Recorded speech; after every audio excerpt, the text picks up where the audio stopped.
staff officer at the Presidential Electoral Tribunal in 2017. From 2018 to 2022, he served as the head executive assistant at the Office of the Ombudsman. He is a career executive service officer too, and alumnus of several leadership and development programs. Academically, he holds a bachelor's degree in public administration from the University of the Philippines, Diliman, where he graduated cum laude. A master's degree in management, major in public administration from the Philippine Christian University, and a Juris Doctor degree from the University of Baguio School of Law. Currently, he is the department-designated Data Protection Officer. He also holds key roles such as chairperson of the Technical Working Group for the Dharma-Far Partnership, and also a chairperson of the Technical Working Group of the Acceleration Support Program for ARC Development in Bangsamoro Region.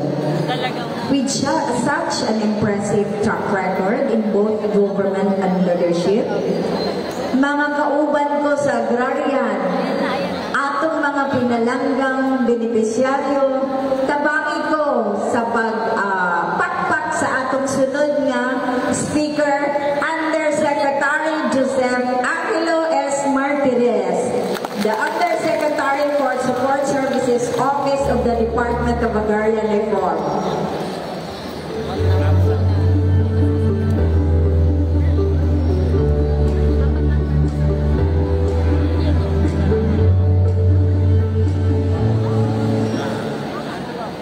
Maayong buntag.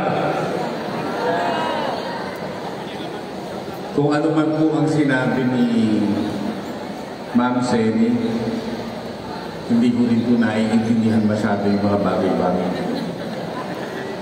Governor Juliet Uy, Ma'am, Attorney Jean Ladesma, representing Governor Rogelio Roque, Assistant District Head Itzael Ban Domingo, representative of Congressman Benjen Vicente, former Mayor of Sumbongboga, Ms. Mildred Lagbas, representative of Congresswoman Karen Lagbas, Mayor Cheese Lagbas, Vice Mayor Rudy Damansing, and Municipal Assessor Pinky Bangongon, representative of Gitagum Mayor April W, Ms. Chelsea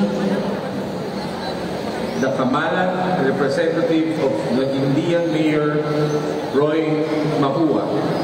Our partners with DAR, from the Land Bank of the Philippines, Mr. Ruben Tumanda, sir.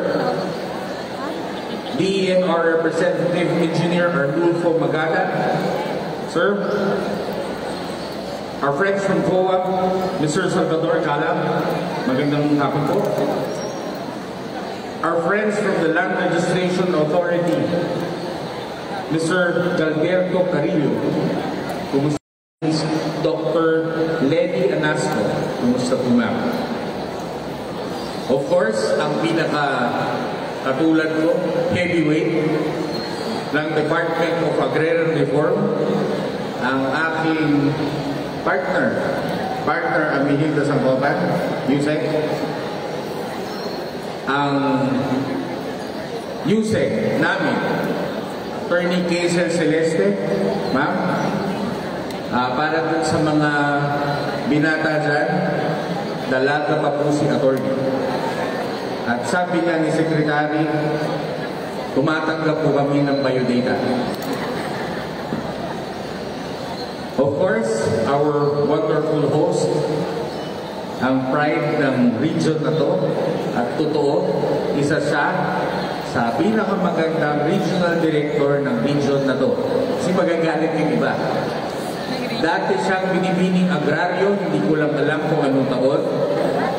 RD Ding Makatindang, ma'am.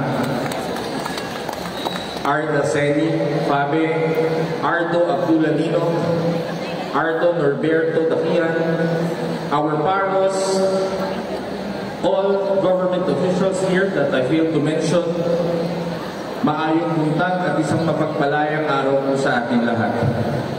Ang oras na ito, ang tawag ng tatay ko dito ay oras na peligro. Kasi alas 12 na. At marami sa inyo nagbiyahe kaninang umaga pa. So I shall keep it short and sweet, no?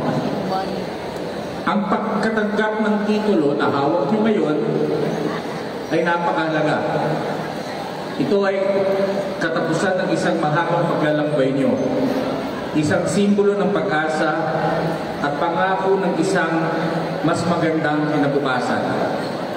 Ito ay sumasagisag ng inyong pagmamayari.